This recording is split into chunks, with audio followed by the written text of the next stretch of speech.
नमस्कार, मैं चंदन उपाध्याय आप सभी लोगों का बहुत बहुत स्वागत एवं अभिनंदन करता हूं आपकी अपने यूट्यूब चैनल साइकोलॉजी वाले गुरुजी में। आज की क्लास में हम जिस महत्वपूर्ण टॉपिक से संबंधित प्रश्नों को कवर करने वाले हैं वह है बुद्धि के सिद्धांत।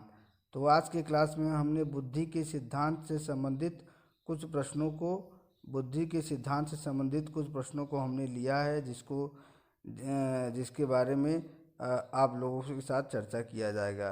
ये जितने भी क्वेश्चन है बुद्धि के सिद्धांत से संबंधित वो आपके सीटेट के एग्ज़ाम में इससे प्रश्न देखने को ज़रूर मिलेंगे।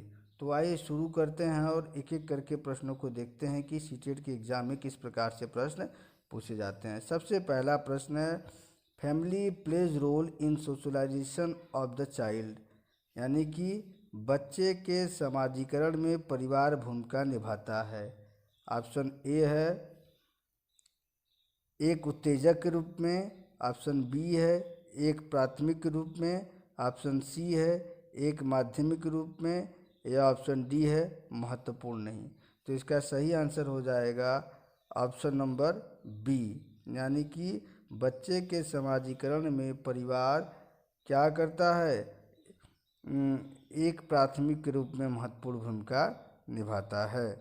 अब हम अपने दूसरे क्वेश्चन को देख लेते हैं। दूसरा क्वेश्चन क्या है, ह्यूमन डेवलपमेंट इज, मानव विकास है मात्रात्मक है, बी ऑप्शन गुणात्मक है, सी ऑप्शन उस स्तर तक नापने योग्य है, या डी ऑप्शन मात्रात्मक और गुणात्मक दोनों है।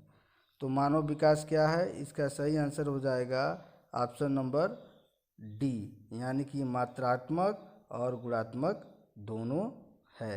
मात्रात्मक और गुणात्मक दोनों है। हम अगले क्वेश्चन की तरफ बढ़ते हैं। अगला क्वेश्चन है, प्रकृति पोषण विवाद को संदर्भित करता है। पहला ऑप्शन है आनुवंशिकी और वातावरण, दूसरा ऑप्शन है व्यवहार और वातावरण, तीसरा है वातावरण और जीव विज्ञान, चौथा है वातावरण और पालन पोषण। तो प्रकृति पोषण विवाद ऑप्शन इसका ए सही आंसर हो जाएगा, आनुवंशिकी और वातावरण को संदर्भित करता है।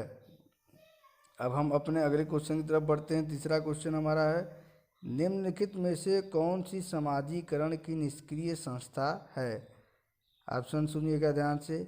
ए ऑप्शन है हेल्थ क्लब, बी फैमिली यानी कि परिवार, सी है आपका इको क्लब, डी आपका है सार्वजनिक पुस्तकालय। तो इसका सही आंसर हो जाएगा ऑप्शन नंबर डी, यानी कि सार्वजनिक पुस्तकालय। अगले क्वेश्चन की तरफ हम बढ़ते हैं। वाइगोत्स्की के सिद्धांत में विकास के किस पहलू की उपेक्षा की जाती है। सामाजिक पहलू की उपेक्षा की जाती है, या सांस्कृतिक पहलू की, या जैविक पहलू की, या भाषाई। तो वाइगोत्स्की का सिद्धांत आपने पढ़ा होगा। तो वाइगोत्स्की का सिद्धांत क्या है, पढ़ा होगा तो आप समझ जाएंगे कि इसका सही आंसर क्या है। इसका सही आंसर हो जाएगा आंसर नंबर सी, यानी कि वाइगोत्स्की के सिद्धांत में जैविक विकास के पहलू की उपेक्षा की जाती है। अगला क्वेश्चन है कि विचार से बच्चे सक्रिय ज्ञान निर्माता तथा नन्हे वैज्ञानिक हैं जो संसार के बारे में अपने सिद्धांतों की रचना करते हैं। ये क्वेश्चन वेरी वेरी इंपॉर्टेंट है, ये अक्सर सीटेट के एग्ज़ाम में देखने को मिल जाता है। तो आपको बताना ये किसने कहा है। पहला पेवलॉग, दूसरा युंग, तीसरा पियाजे, चौथा स्किनर। तो इसका सही आंसर है ऑप्शन नंबर सी, ये कहने वाले कौन से हैं, वैज्ञानिक पियाजे। अगला छठवां क्वेश्चन हमारा है, निम्न में से कौन सी वह अवस्था है जब शिशु अपनी आँखों, कानों और हाथों से सोचते हैं। कौन सी अवस्था है, पहला मूर्त संक्रियात्मक अवस्था, या पूर्व संक्रियात्मक अवस्था, या संवेदिक प्रेरक अवस्था, या औपचारिक संक्रियात्मक अवस्था। तो इसका सही आंसर हो जाएगा कि ऑप्शन नंबर सी, संवेदिक प्रेरक अवस्था में क्या होता है, शिशु अपनी आँखों, कानों और हाथों से सोचते हैं। यह भी क्वेश्चन वेरी वेरी इंपॉर्टेंट है, कई बार सीटेट के एग्जाम में पूछा गया है। अगला क्वेश्चन है सातवां, निम्नलिखित में से कौन स्टर्नबर्ग के त्रितंत्र बुद्धि के सिद्धांत का एक रूप है। ए प्रैक्टिकल इंटेलिजेंस, बी प्रायोगिक बुद्धिमत्ता, या सी साधन संपन्न बुद्धि, या डी गणितीय बुद्धिमत्ता। तो इसका सही आंसर हो जाएगा ए प्रैक्टिकल इंटेलिजेंस। अगला क्वेश्चन है, प्रथम बुद्धि परीक्षण निम्नलिखित में से किसने विकसित किया। ये भी question very very important question है, आपके सीटेट एग्जाम में ज़रूर से ज़रूर पूछा जाता है। तो इसके ऑप्शन सुनिए, पहला डेविड वेस्लर, दूसरा अल्फ्रेड वेने, तीसरा चार्ल्स स्पीयरमैन, चौथा रॉबर्ट स्टर्नबर्ग। तो इसका सही आंसर हो जाएगा ऑप्शन बी अल्फ्रेड वेने महोदय ऐसे पहले मनोवैज्ञानिक थे जिन्होंने प्रथम बुद्धि परीक्षण विकसित किया था।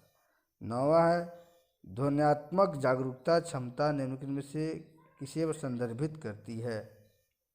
ऑप्शन ए संरचना पर चिंतन करने और संशोधन करने को, ऑप्शन बी धारा प्रवाह और शुद्ध बोलने को, ऑप्शन सी जानने समझने और लिखने को, या ऑप्शन डी व्याकरण के नियमों में निपुणता प्राप्त करने की। तो इसका सही आंसर हो जाएगा ऑप्शन नंबर ए। क्या ऑप्शन नंबर ए है, संरचना पर चिंतन करने और संशोधन करने को। अगले क्वेश्चन की तरफ बढ़ते हैं। क्वेश्चन नंबर 10 क्या कर रहा है, निम्नलिखित में से कौन सा अधिगम शैली का उदाहरण है। ए दृश्य चाक्षुष, बी संग्रहण, सी तथ्यात्मक, या डी टेक्सचुअल स्पर्श संबंधी। तो इसका सही आंसर हो जाएगा ऑप्शन नंबर ए इसका क्या है, सही आंसर हो गया। अगले क्वेश्चन की तरफ बढ़ते हैं हम। क्वेश्चन नंबर 11, शब्दों के अक्षरों के क्रम को स्मरण करने में कठिनाई और दृश्य स्मृति को बार बार हानि निम्नलिखित में से किससे संबंधित है। ये भी क्वेश्चन वेरी वेरी इंपॉर्टेंट, ध्यान से सुनिएगा एक बार फिर से। शब्दों में अक्षरों के क्रम को स्मरण करने में कठिनाई और दृश्य स्मृति को बार बार हानि निम्नलिखित में से किससे संबंधित है। डिसलेक्सिया से, या डिसकैल्कुलिया से, या डिसग्राफिया से, या डिस्प्रेसिया से। तो इसका सही आंसर हो जाएगा ऑप्शन नंबर ए डिसलेक्सिया से। अगले क्वेश्चन 12वें क्वेश्चन की तरफ बढ़ते हैं। शिक्षा सभी विद्यालयों में सभी के लिए निम्नलिखित में से किसके लिए एक टैगलाइन हो सकती है। एकजुट शिक्षा, या समावेशी शिक्षा, या सहयोगी शिक्षा, या विशेष शिक्षा। तो इसका सही आंसर है ऑप्शन नंबर बी समावेशी शिक्षा। हमेशा शिक्षा क्या है, समावेशी होनी चाहिए। 13वां है, प्रतिभाशाली छात्रों से संबंधित प्रश्नों पर अधिक समय व्यतीत करने के लिए कहा जा सकता है। कौन से प्रश्नों पे, स्मरण से संबंधित, या समझ से संबंधित, या गठन या निर्माण से संबंधित, या विश्लेषण से संबंधित। तो इसका सही आंसर हो जाएगा ऑप्शन नंबर सी गठन निर्माण से संबंधित। अगला 14वां क्वेश्चन देख लेते हैं हम। 14वां है, गणित में अधिगम अक्षमता का आकलन निम्नलिखित में से किस परीक्षण द्वारा सबसे उपयुक्त विधि से किया जा सकता है। अभिवृत्ति परीक्षण, नैदानिक परीक्षण, स्क्रीनिंग परीक्षण, या उपलब्धि परीक्षण। इसका सही आंसर हो जाएगा ऑप्शन नंबर बी नैदानिक परीक्षण। तो आज की सीरीज में जो है हमने बुद्धि के सिद्धांत से संबंधित कुछ महत्वपूर्ण प्रश्नों को हल किया या उनको सॉल्व करने की कोशिश की। ये जितने भी प्रश्न हैं इनमें से आपको निश्चित ही 2-4% सीटेट 2022 के एग्ज़ाम में देखने को मिलेंगे। इसलिए आप लोग इनको अच्छे से जो है समझिए और अच्छे से इसको हल करिए।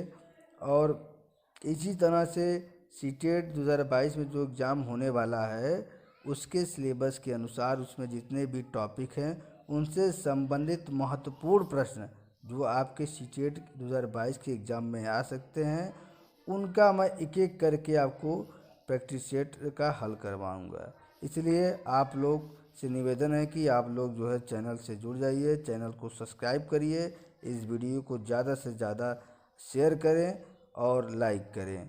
आगे भी हम इससे संबंधित कई प्रश्नों की श्रृंखला लाने वाले हैं। वीडियो को पूरा देखने के लिए आप लोग का बहुत बहुत धन्यवाद। मिलते हैं हम अपने अगले क्लास में किसी अन्य टॉपिक से संबंधित प्रश्नों की श्रृंखला को लेकर। तब तक के लिए आपका बहुत बहुत धन्यवाद।